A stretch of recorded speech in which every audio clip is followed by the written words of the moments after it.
Audio Jungle.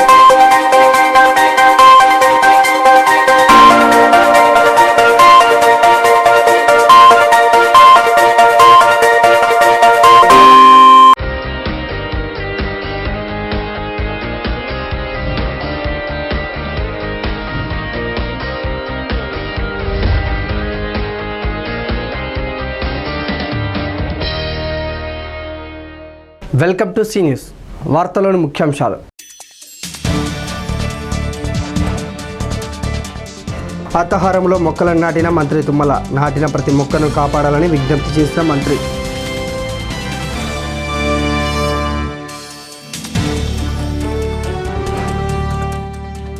వ్యవసాయ market తరలింపుపై ధర్నా చేపట్టిన CPM. రైతులకు అనువైన స్థలంలో ఏర్పాటు చేయాలని డిమాండ్.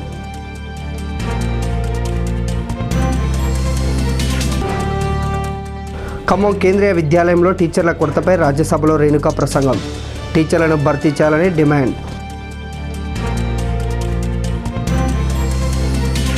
హరితహారంలో భాగంగా మంత్రి తుమ్మల నాగేశ్వరరావు ఖమ్మం జిల్లా కేంద్ర సహకార బ్యాంకులో మొక్కలు నాటారు.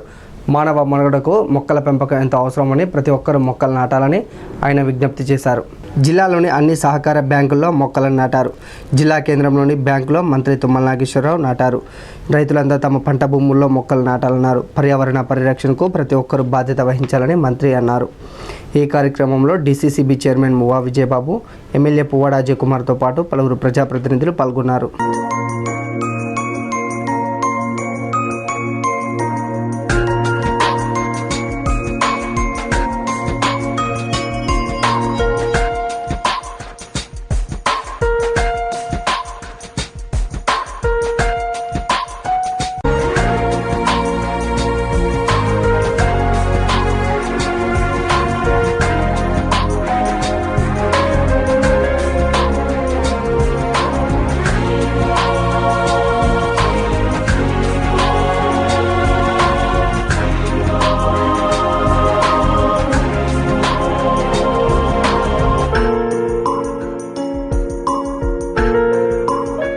గత వారం రోజుల క్రితం కొంచెం డ్రై స్పెల్ వచ్చి వేసినటువంటి మొక్కల యొక్క సంరక్షణ ఇబ్బంది అయ్యి కొంత స్లో అయింది. గత వారం రోజులుగా అన్ని శాఖలు వారి టార్గెట్స్ని మించి పోలీస్ కానీ ఇరిగేషన్ కానీ ఈరోజు కోఆపరేటివ్ డీసీసీబీ బ్యాంక్ కూడా జిల్లా వ్యాప్తంగా ఉన్నటువంటి వాళ్ళ యంత్రాంగంతో టార్గెట్ పెట్టుకొని వెళ్ళటం హరితహారంలో శుభసూచకం. ఆ శాఖలన్నింటినీ కూడా ప్రభుత్వ పరంగా అభినందిస్తూ ఖమ్మం జిల్లాకు సంబంధించి వర్షాలు కూడా ఆ మధ్యకాలంలో కొంచెం డ్రై స్పెల్ వచ్చిన తర్వాత పుంజుకొని ఇప్పుడు వేసినటువంటి ప్రతి మొక్క కూడా సంరక్షించేటటువంటి అవకాశం వచ్చింది. కాకపోతే ఆయా శాఖలో వాటికి ప్రొటెక్షన్ కానీ ట్రీ గార్డ్స్ కానీ ఎక్కువ కంప మండలతోటైనా సరే పెట్టేదానికి ప్రభుత్వం వెసులుబాటు ఇచ్చింది. మొక్కల సంరక్షణకు కూడా నరేగా ద్వారా ఆయా మనుషులకి బాధ్యత వహించేటటువంటి మనుషులకి మనం నిధులు ఇచ్చేటటువంటి అవకాశం కూడా ఉంది. కాబట్టి ఎక్కువ మొక్కలు ఖమ్మం జిల్లాలో వేసిన ప్రతి మొక్కని బ్రతికించుకునేదానికి అవకాశం వచ్చింది. జిల్లా కలెక్టర్ గారు చెప్పే లెక్కల ప్రకారం ఈ రోజుకి 2,30,00,000 పూర్తి చేశారు. మనం 3.5 కోట్లు టార్గెట్ పెట్టుకున్నాం. రేపు రాబోయే వారం రోజుల్లో అది పూర్తయ్యే అవకాశాలు ఉన్నాయి. ఆర్ఓఎఫ్ఆర్ కింద ఎవరికైతే పట్టాలు ఇచ్చామో వాళ్ళకు కూడా పండ్ల మొక్కలతోటో వాళ్ళకి ఆదాయం వచ్చే మొక్కలతోటో వాళ్ళని కాపాడుకోవాల్సినటువంటి అవసరం ఉంది. గిరిజనుల యొక్క జీవనోపాధిని గుర్తించాల్సిన అవసరం ఉంది. సేమ్ టైం దాన్ని అడ్డం పెట్టుకొని గిరిజనేతరులు కావచ్చు, స్మగ్లర్స్ కావచ్చు, బయట వాళ్ళు కావచ్చు, ఈ అటవీ సంపదని హరించేవాళ్ళు కావచ్చు, వాటి మీద కఠినంగా ప్రభుత్వం వ్యవహరిస్తుందని చెప్పి కూడా విజ్ఞప్తి చేస్తున్నాం. అటువంటి శక్తులను ప్రోత్సహించేటటువంటి వాళ్ళని కూడా ఉపేక్షించడం ప్రజల కోసం అని చెప్పి కూడా విజ్ఞప్తి చేస్తున్నాం. హరితహారానికి ఇది ఒక భారతదేశంలోనే అతిపెద్ద ప్రయత్నం. 5 సంవత్సరాల్లోనే 240 కోట్ల మొక్కలు నాటడం అంటే ఇది ఒక మహా ప్రయత్నం. ఆ ప్రయత్నానికి సంకల్పించినటువంటి తెలంగాణ ప్రభుత్వం, ముఖ్యమంత్రి గారి యొక్క సంకల్పం నెరవేరే విధంగా ప్రజలు ఉద్యమ స్ఫూర్తితో ముందుకొచ్చారు. మనం చూడాల్సిందల్లా ప్రభుత్వం ఇచ్చినటువంటి వెసులుబాటుని, వేసినటువంటి ప్రతి మొక్కని సంరక్షించుకునేటటువంటి బాధ్యుల్ని నిర్ణయించటం, దానికి తగ్గటువంటి ఏర్పాట్లు చేయటం, దానికి కావాల్సినటువంటి ప్రొటెక్షన్ కావచ్చు, అవసరమైతే వాటరింగ్ కావచ్చు, ఆ మొక్కలు పెంచినటువంటి ప్రతి ఒక్కళ్ళకి జీవనోపాధికి కావాల్సినటువంటి నిధులు కూడా నాకు తెలిసి ఒక్కొక్క మొక్కకి 5 రూపాయలు ఇస్తున్నాం పర్ మంత్. అది ప్రొటెక్షన్ చేసిన దానికి 80 రూపాయలు ఇస్తున్నాం, అంటే 85 రూపీస్ ఇస్తున్నాం. కాబట్టి దాన్ని ఎన్షూర్ చేసి అన్ని డిపార్ట్మెంట్లు కూడా, ముఖ్యంగా రహదారులు అమ్మటేసేటటువంటి మొక్కల్ని రైట్ ఆఫ్ వేలోనే వేయమని చెప్పి విజ్ఞప్తి. అడవి లేనటువంటి భూములు ఏవైతే ఉన్నాయో వాటిని ఐడెంటిఫై చేసి వాటిలో టేక్ కానీ బ్యాంబూ కానీ శాశ్వత ప్రాతిపదిక మీద అటవీ ఉత్పత్తుల్ని వేయమని చెప్పి ఆ డిపార్ట్మెంట్ కోరుతూ ఈరోజు కేంద్ర సహకార బ్యాంక్ తీసుకున్నటువంటి నిర్ణయం అభినందిస్తూ, వీటన్నిటిని కూడా మళ్ళీ పరిరక్షించే బాధ్యత కూడా ఆ బ్యాంకు తీసుకోవాలని చెప్పి విజ్ఞప్తి చేస్తూ, ఖమ్మం నియోజకవర్గంలో ఇప్పటివరకు 1000 కోట్ల వివిధ రకాలైన అభివృద్ధి పనులను చేపట్టినట్లు, భవిష్యత్తులో ఎమ్మెల్యే అజయ్ కుమార్తో కలిసి మరిన్ని ఎక్కువ నిధులతో మరింత అభివృద్ధికి తన వంతు తోడ్పాటు అందిస్తానని మంత్రి తుమ్మల నాగేశ్వరరావు అన్నారు. రఘునాథపాలెం మండలంలో మంత్రి తుమ్మల, ఎమ్మెల్యే పువ్వాడ అజయ్ కుమార్తో కలిసి విస్తృతంగా పర్యటించి వివిధ అభివృద్ధి సంక్షేమ పథకాల పనులకు శంకుస్థాపన చేశారు. వెంకటాయపాలెంలో 46 లక్షల అంచనా వ్యయంతో నిర్మించిన 1,50,000 లీటర్ల సామర్థ్యం గల ఓవర్ హెడ్ ట్యాంకును వారు ప్రారంభించారు. 13 లక్షల వ్యయంతో చేపట్టనున్న నూతన గ్రామ పంచాయతీ భవనానికి భూమి పూజ చేసి శంకుస్థాపన చేశారు. ఈ సందర్భంగా ఏర్పాటు చేసిన సమావేశంలో మంత్రి మాట్లాడుతూ, ఖమ్మం నియోజకవర్గంలో రహదారులు, సాగునీరు, ఇంటింటి నల్లా కలెక్షన్స్ అందిస్తున్నామని చెప్పారు. ఖమ్మం పట్టణంలో లో వోల్టేజ్ లేకుండా విద్యుత్ సరఫరా చేసేందుకు సబ్స్టేషన్ల నిర్మాణం చేస్తున్నామని తెలిపారు. పుట్టకోటలో 35 కోట్లతో రక్షిత మంచినీటి పథకం చేపట్టినందుకు ప్రతి ఆడబిడ్డకు కష్టం రాకుండా అన్ని గ్రామాలకు ఇంటింట నల్లా కలెక్షన్ ద్వారా స్వచ్ఛమైన త్రాగునీరు అందించడమే ముఖ్యమంత్రి ఉద్దేశమని తెలిపారు. పట్టణానికి 182 కోట్లతో రింగ్ రోడ్డు ఏర్పాటుకు ప్రతిపాదనలు సిద్ధం చేశామని, ముఖ్యమంత్రి త్వరలోనే నిధులు మంజూరుకు మంత్రి సహకరించాలని కోరారు. రఘునాథపాలెం మండలం సమగ్రాభివృద్ధికి తన వంతు కృషి చేస్తానని అజయ్ కుమార్ తెలిపారు. ఈ కార్యక్రమంలో ఎమ్మెల్యే అజయ్ కుమార్తో పాటు జిల్లా collector Lokesh Kumar, ZP chairperson Gadipelli Kavitha, DCCB chairman మువా విజయబాబు తదితరులు పాల్గొన్నారు.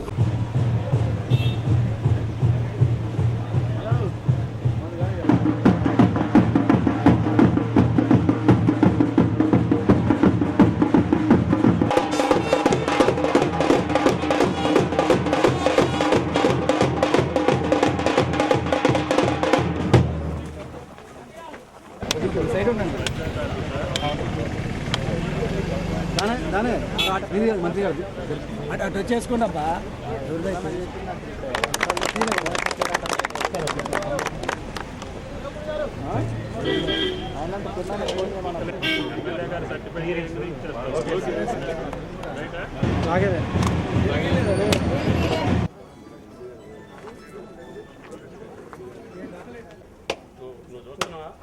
జడ్పీటీ తిరుగుతుండ ఊళ్ళో చెప్పండా టచ్లో సార్ వారం ఉంటేనే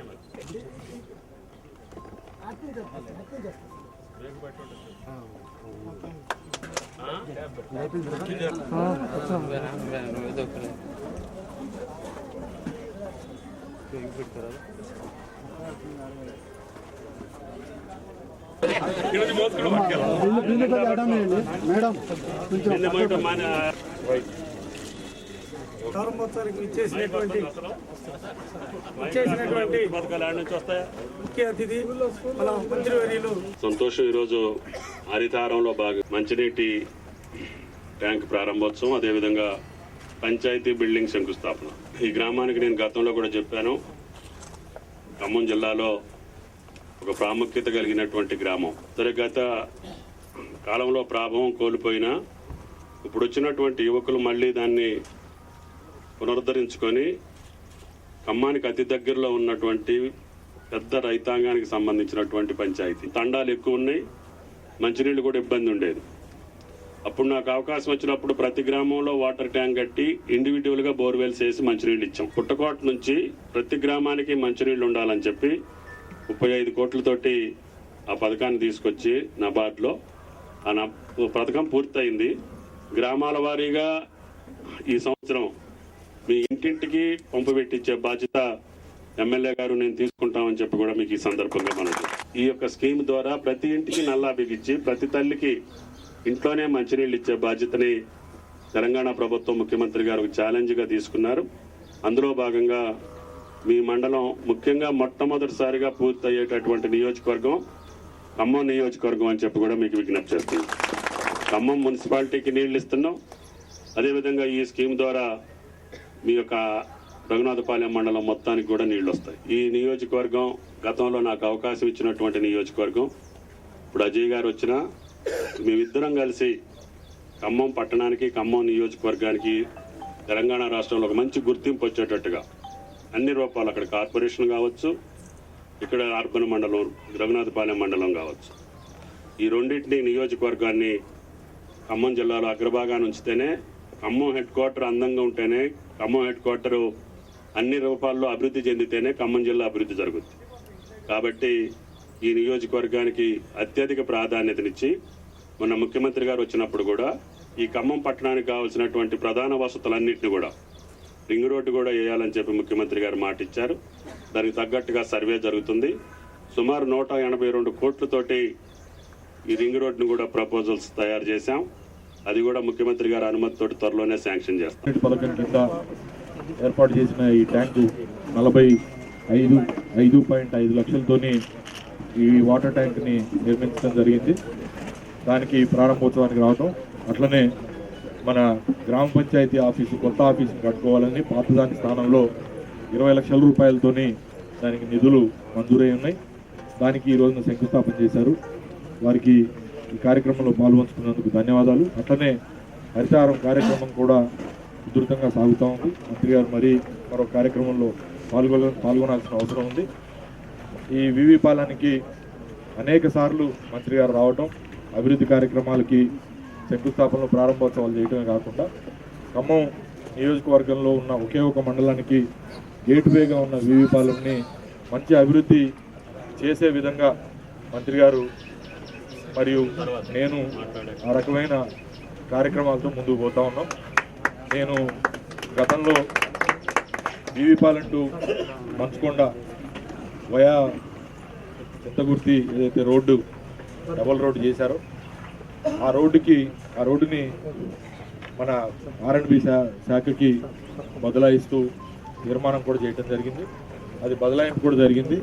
అందులో భాగంగా మన మెయిన్ రోడ్డు హైవే నుంచి భద్రాచలం రోడ్డు నుంచి మన ఊర్లో స్కూల్ దాటే వరకు ఉన్న రోడ్డు ఏదైతే ఉందో దీన్ని R&B రోడ్డుగా వైడన్ చేసి డబల్ రోడ్ చేసి మంచిగా అభివృద్ధి చేస్తామని చెప్పి మంత్రి గారు మాట ఇచ్చారు. కాబట్టి వారికి ఈ సందర్భంగా ధన్యవాదాలు. మరి దానికి పెట్టిన మొక్కల్ని మనం ఏదైతే ఉందో అన్ని బాగా పెట్టాం, ట్రీ గార్డులు కూడా పెట్టాం. ఖమ్మం వ్యవసాయ మార్కెట్ తరలింపుపై సిపిఎం పార్టీ ఆందోళన చేపట్టింది. మార్కెట్ ఎదుట ధర్నా చేసి నిరసన వ్యక్తం చేసింది. వ్యవసాయ మార్కెట్ను రూరల్ మండలం గుర్రాలపాడుకు తరలించాలని డిమాండ్ చేశారు. మార్కెట్ను తరలిస్తే రైతులకు అనుకూలంగా ఉన్న చోటుకు తరలించాలన్నారు. ప్రభుత్వం రఘునాథపాలెం గ్రామ సమీపంలోకి రావాలని చూస్తుందని, అది రైతులకు అనువైన ప్రాంతం కాదన్నారు. వరంగల్, నల్గొండ జిల్లాల నుంచి వచ్చే రైతులకు దూర ప్రయాణంగా మారుతుందని పేర్కొన్నారు. ప్రభుత్వం భూములు ఎక్కువగా ఉన్న గుర్రాలపాడులో వ్యవసాయ మార్కెట్ను నిర్మించాలని డిమాండ్ చేశారు. ఈ కార్యక్రమంలో పలువురు సిపిఎం పార్టీ నాయకులు పాల్గొన్నారు.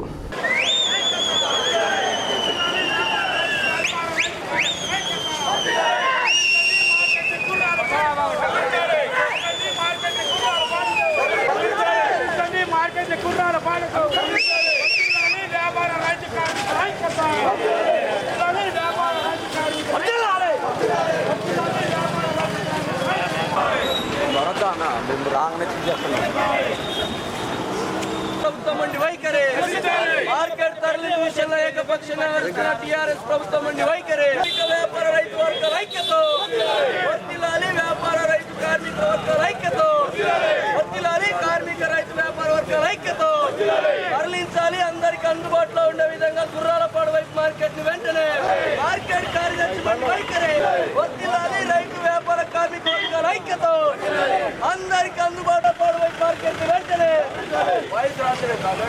వర్తిల్లాలి వ్యాపార కార్మిక రైతు వర్గాల ఐక్యత గుర్రాల పడవైపు మార్కెట్ ఏకపక్షంగా వరుస్తున్న టీఆర్ఎస్ ప్రభుత్వం వంటి వైఖరి మార్కెట్ తరలింపు విషయంలో ఏకపక్షంగా వరుస్తున్న టీఆర్ఎస్ ప్రభుత్వం వంటి వైఖరి టీఆర్ఎస్ ప్రభుత్వం వంటి వైఖరి టీఆర్ఎస్ ప్రభుత్వం 3 టౌన్గా ఉండేది, గాంధీ చౌక్గా ఉండేది, మార్కెట్గా ఉండేది. అట్లాంటిది ఈరోజు ఈ 3 టౌన్ ప్రాంతం అంతా ఏ వ్యాపారాలు లేక ఇతర రకమైనటువంటి అవకాశాలు ఏమీ లేక 3 టౌన్ పట్టణంలో ఉన్నటువంటి ప్రజలందరూ ఇబ్బందులు పడుతూ ఉన్నటువంటి స్థితిలో ఇక్కడ ఉన్న ఏకైక అవకాశం మార్కెట్ను కూడా ఇక్కడి నుంచి సుదూర ప్రాంతానికి తరలించాలని చెప్పేసి పాలకులు నిర్ణయించడం ఇది అత్యంత దుర్మార్గమైనటువంటి చర్య. దీన్ని మేము తీవ్రంగా ఖండిస్తూ ఉన్నాం. మార్కెట్ని గతంలో అందరితోని సంప్రదించిన తర్వాత మాత్రమే ప్రజలందరికీ అందుబాటులో ఉండేటట్టుగా మాత్రమే తరలిస్తాము అని చెప్పేసి గతంలో ఎమ్మెల్యేగా ప్రస్తుతం మంత్రిగా ఉన్నటువంటి తుమ్మల గారు హామీ ఇచ్చారు. ఇప్పుడున్నటువంటి ఎమ్మెల్యే గారు కూడా హామీ ఇచ్చారు. కానీ ఈ హామీలన్నింటినీ విస్మరించేసి ఈరోజు ఈ మార్కెట్ని ఏకపక్షంగా ఇక్కడి నుంచి 10 కిలోమీటర్లు 15 కిలోమీటర్ల దూరం 16 కిలోమీటర్ల దూరం తరలించేటటువంటి ప్రయత్నం చేస్తూ ఉన్నారు. తరలించేటటువంటి ప్రాంతం కూడా పూర్తిగా గుట్టగా ఉన్నటువంటి ప్రాంతం, మార్కెట్కి ఏమాత్రము సౌకర్యం లేనటువంటి ప్రాంతం. ఆ ప్రాంతానికి తరలించాలని చెప్పేసి అనే ప్రయత్నాలు జరుగుతూ ఉన్నాయి. అలా చేయడము అంటే 3 టౌన్ని ఎడారి చేయడం తప్ప మరొకటి లేదు. ఇక్కడ ఉన్నటువంటి ప్రజలందరినీ కూడా ఆకలికో గురి చేయడము, పనికి దూరం చేయడము, ఉపాధికి దూరం చేయడము తప్ప మరొకటి కాదు. ఇక్కడ ఉన్న వ్యాపార సంస్థలు మూతపడతాయి, విద్యా సంస్థలు మూతపడతాయి. ఉన్న కొద్దిపాటి అవకాశాలు కూడా హరించుకొని పోయి 3 టౌన్ అనేది ఒక ఎడారి ప్రాంతంగా మారేటటువంటి అవకాశం ఉంది. 3 టౌన్ ప్రాంతంలో మార్కెట్కి ఇక్కడ ఉన్న ప్రజలకు విడదీయరాని సంబంధం ఉంది. ఇక్కడ నుంచి మార్కెట్ను షిఫ్ట్ చేసి ఈ ఏరియాకి సంబంధం లేనటువంటి ప్రాంతంలోకి మారుద్దామని ప్రయత్నం చేస్తున్నారు. నేను ఈ సందర్భంగా మంత్రివర్యులు కానీ పాలకులను కానీ టీఆర్ఎస్ రాష్ట్ర ప్రభుత్వాన్ని ఒకటే క్వశ్చన్ ఇస్తాను. మీరు ఇక్కడి నుంచి మార్కెట్ షిఫ్ట్ చేసి రఘునాథపాలెం కానీ దూరంగా పంపిస్తానికి హేతు ఏంటి? మీ దగ్గర ఉన్న ఒక కారణం చూపెట్టండి. మీరు అక్కడ పంపించడం వల్ల ఇక్కడ ఉన్న రైతులకు కానీ, ఇక్కడ ఉన్న కార్మికులకు కానీ, ఇక్కడ ఉన్న వ్యాపారస్తులకు కానీ ప్రయోజనం కలుగుతున్న ఒక కారణం చూపెట్టినా మేము మీ ఒక కారణాన్ని మేము అంగీకరిస్తాం. కానీ మీరు ఒక కారణం చూపెట్టకుండా ఒక రియల్ ఎస్టేట్ వ్యాపారులకు అనుగుణంగా వాళ్ళకి వీలుగా కావాలని చెప్పి ఉద్దేశంతోనే చేస్తున్నారు. దీనివల్ల ఏమవుతుంది, ఇక్కడ 3 టౌన్ ప్రాంతంలో ఉన్న ప్రజలందరూ కూడా వాడు ఒక కడుపు మీద దెబ్బ కొట్టిన పరిస్థితి వస్తుంది. ఇక్కడ 3 టౌన్ ప్రాంతంలో కొన్ని తరాల నుంచి ఇక్కడ స్థిరపడిపోయారు. ఇక్కడ కార్మికులు కానీ, మన హమాలీలు కానీ, దళవాయిలు కానీ, వ్యాపార సంఘాలు కానీ, వీటి మీద ప్రత్యక్షంగానే పరోక్షంగా ఆధారపడిన బ్యాంకులు కానీ, రకరకాల వ్యాపార సంస్థలు కానీ అందరూ కూడా ఇక్కడ స్థిర నివాసం ఏర్పరచుకొని ఇక్కడ ఉంటున్న వాళ్ళందరి మీద దెబ్బ కొట్టాల్సిన అవసరం మీకు ఏమవుతుందని నేను ప్రశ్నిస్తున్నాను. దీని వెనకాల ఉన్న హేతు ఏంటని నేను ప్రశ్నిస్తున్నాను. అఖిలపక్ష ఆధ్వర్యంలో మరి 3 టౌన్ ఏరియాలో ఉన్నటువంటి మార్కెట్ని తరలించాలనే ఉద్దేశంతో ఈ రాష్ట్ర ప్రభుత్వం నిర్ణయం తీసుకోవటం అది మంచిది కాదు. గతంలో ఇచ్చినటువంటి మంత్రి గారు, శాసనసభ్యులు ఈ మార్కెట్ తరలించే ఆలోచన ఉంటే 3 టౌన్ ఏరియాలో ఉన్నటువంటి కార్మికులకు, వ్యాపారవేత్తలకు, ప్రజలందరి అభిప్రాయం తీసుకొని ఈ మార్కెట్ని తరలిస్తామని చెప్పడం జరిగింది.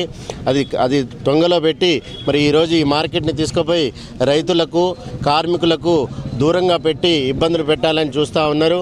దీన్ని ఏ మాటికి ఐఎన్టీయూసీ తరపున మేము ఊరుకునేది లేదు. త్వరలోనే మళ్ళీ అఖిలపక్ష ఆధ్వర్యంలో మరి ఉద్యమాలు తీవ్రంగా చేసి 3 టౌన్ ప్రాంత ప్రజలకు అందుబాటులో ఉంటామని చెప్పేసి ఈ సభ ముఖ్యంగా తెలియజేస్తుంది. ఖమ్మం వ్యవసాయ మార్కెట్ సంబంధించి తరలించాలని చెప్పి గత అనేక సంవత్సరాల బట్టి చర్చ జరుగుతున్నది.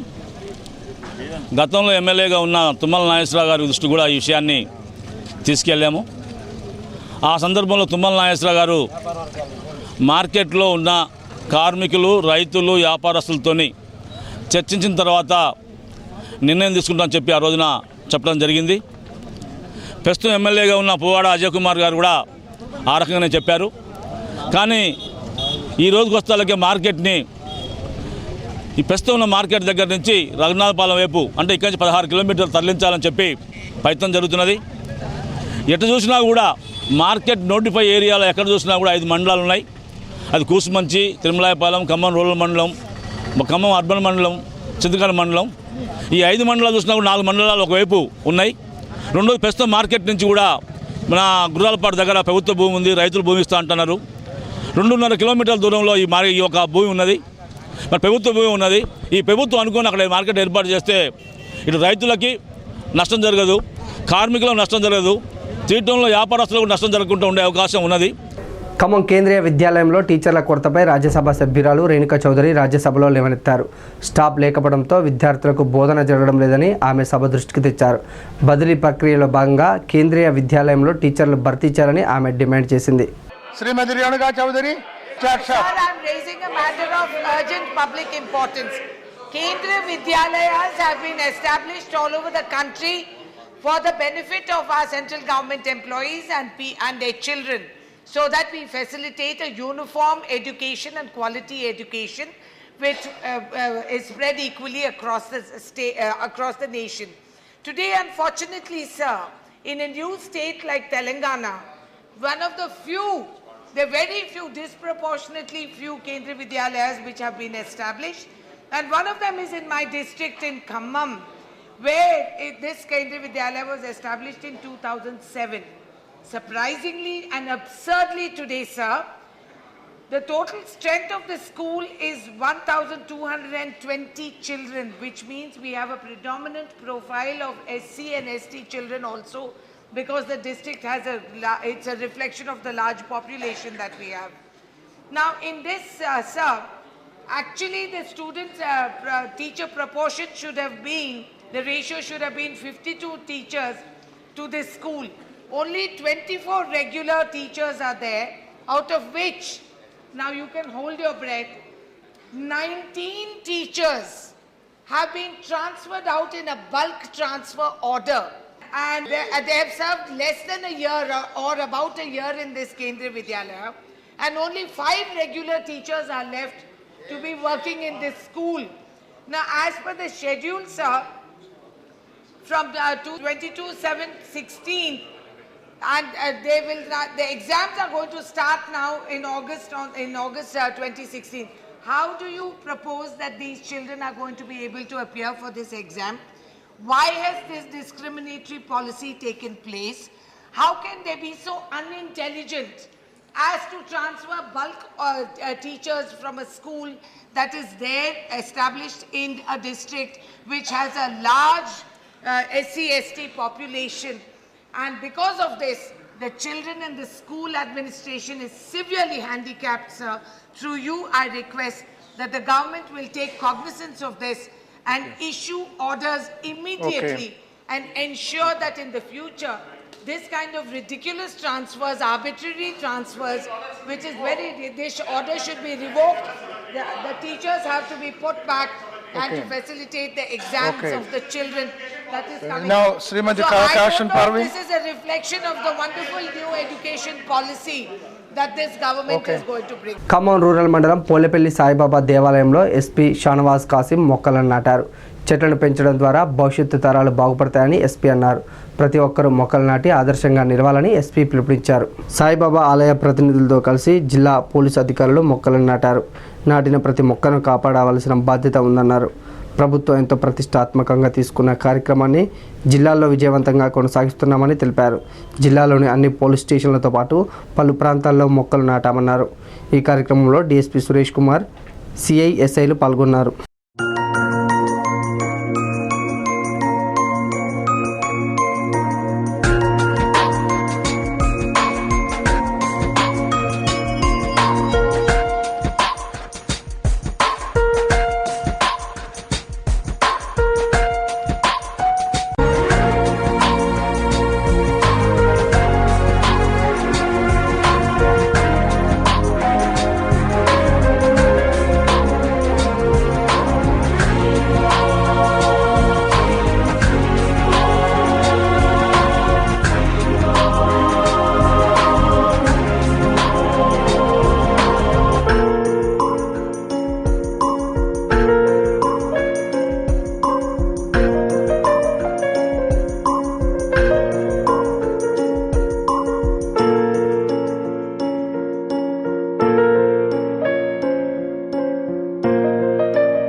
అందరికీ నమస్కారం.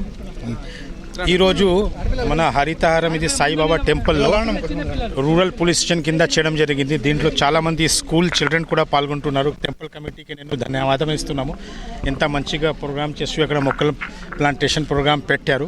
మన ఒక రిక్వెస్ట్లో వాళ్ళ ముందుకి బాగా మోటివేషన్తో వచ్చారు. ఇదే హరితహారం ప్రోగ్రామ్ కింద మనం ఆల్ రిలీజియస్ ఇన్స్టిట్యూషన్స్, మాస్క్ కానీ, టెంపుల్ కానీ, చర్చెస్ కానీ అందరికీ కవర్ చేస్తున్నాము. టోటల్ డిస్ట్రిక్ట్లో మన టార్గెట్ 1 lakh ఉంది ముందు. బట్ ఎప్పటి వరకు దాదాపు మనం 8 lakh దాకా వచ్చాము. చాలా మతలబ్కి మోటివేషన్తో పోలీస్ వాళ్ళు, పబ్లిక్ సహాయంతో, ఇంకా ఆల్ మతలబ్కి డిపార్ట్మెంటల్ సహాయంతో ఎప్పటి వరకు టార్గెట్ రీచ్ చేయడం జరిగింది. Very good programme. నేచర్ కోసం ఇది చిల్డ్రన్కి ఎప్పటి నుంచి నేర్చుకుంటే వాళ్ళు ఇది ట్రీ ఇంపార్టెన్స్ గురించి భవిష్యత్తులో మనకి తెలంగాణలో ఖచ్చితంగా weather will be fine and everywhere నీడా ఉంటుంది మనకు. Thank you. మన రాష్ట్ర ప్రభుత్వం మరియు మన సీఎం కేసీఆర్ గారు అత్యంత ప్రతిష్టాత్మకంగా చేపట్టిన కార్యక్రమం హరితహారం. ఈ కార్యక్రమం చేపట్టడానికి మనకి ఈరోజు చాలా అత్యావశ్యకరమైన కారణం ఉంది. ఎందుకంటే ఈరోజు పొల్యూషన్ పెరిగిపోతూ ఉంది, ఉష్ణోగ్రతలు పెరిగిపోతూ ఉన్నాయి, వర్షాలు తగ్గుతూ ఉన్నాయి, కరువులు, కాటకాలు. వీటన్నిటికి కారణం మనం విచక్షణారహితంగా అడవులు నరకడం, ఏ ఒక్కరూ కూడా మొక్కలు నాటకపోవడం. సో మన సీఎం గారు చెప్పినట్టుగా ప్రతి ఒక్కరూ 10 మొక్కలు నాటి వాటిని సంరక్షిస్తే కనుక మనం మన పిల్లలకి, వాళ్ళ పిల్లలకి, భవిష్యత్ తరాలకి మేలు చేసిన వాళ్ళు అవుతాం. వాళ్ళకి నీళ్లు దొరకాలన్నా, స్వచ్ఛమైన గాలి దొరకాలన్నా, ఆహారం కూడా దొరకాలన్నా కానీ ఖచ్చితంగా చెట్లు ఉండాలి, మొక్కలు ఉండాలి, అడవులు కూడా ఉండాలి. కాబట్టి ప్రతి ఒక్కరూ కూడా సామాజిక బాధ్యతగా ఈ హరితహారంలో పాల్గొనాలి. ఈ మొక్కల్ని పెంచే బాధ్యతని, మొక్కలు నాటడంతోనే సరిపోదు, వాటిని పెంచాలి, వాటికి నీళ్లు పోయాలి, వాటిని సంరక్షించాలి, వాటికి కంపేయడం, పాదు చేయటం, వర్షాలు లేనప్పుడు నీళ్లు పోయటం. ఇట్లా ఒక 2 సంవత్సరాలు కనుక మనం మొక్కను చూస్తే అది 200 సంవత్సరాలు మనల్ని, మన పిల్లల్ని, వాళ్ళ పిల్లల్ని కూడా సంరక్షిస్తుంది. కాబట్టి అందరూ కూడా దీన్ని ఒక సామాజిక బాధ్యతగా తీసుకోవాలని మా యొక్క కోరిక. Thank you. ఈరోజు మన ద్వారకామాయి షిరిడి సాయి సేవాశ్రమంలో మన ఎస్పీ గారిచే, డిఎస్పీ గారిచే ఇక్కడ మొక్కలు నాటే కార్యక్రమం చేయటం జరిగింది. అలాగే ఇక్కడ విద్యార్థులందరూ కూడా ఈ యొక్క కార్యక్రమంలో చక్కగా పాల్గొన్నారు. మన గౌరవ ముఖ్యమంత్రి గారు చెప్పిన విధంగా మన రాష్ట్రం హరితహారం కావటానికి మా తోడుగా కూడా మా యొక్క ద్వారకామాయిలో దాదాపు 1000 మొక్కలు నాటుటకు ఏర్పాటు చేశాము. ఈరోజు కొన్ని మొక్కలు నాటాము. అలాగే ఇంకా తదుపరి కొన్ని మొక్కలు కూడా భారీ ఎత్తున ఇక్కడ నాటడానికి ఏర్పాటు జరుగుతున్నవి. కావున ఈ యొక్క కార్యక్రమంలో అందరూ పాల్గొనాలని దిగ్విజయం చేయగలని కోరుతున్నాం. సాయిరాం. వార్తలు ముగించే ముందు హెడ్లైన్స్ మరోసారి.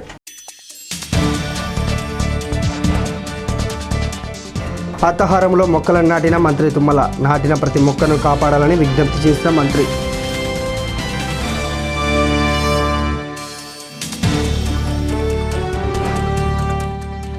వ్యవసాయ మార్కెట్ తరలింపుపై ధర్నా చేపట్టిన సిపిఎం. రైతులకు అనువైన స్థలంలో ఏర్పాటు చేయాలని డిమాండ్.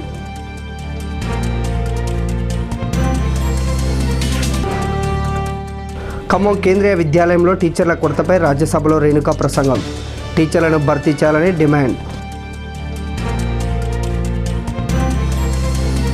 వార్తలు ముగించే ముందు హెడ్లైన్స్ మరోసారి.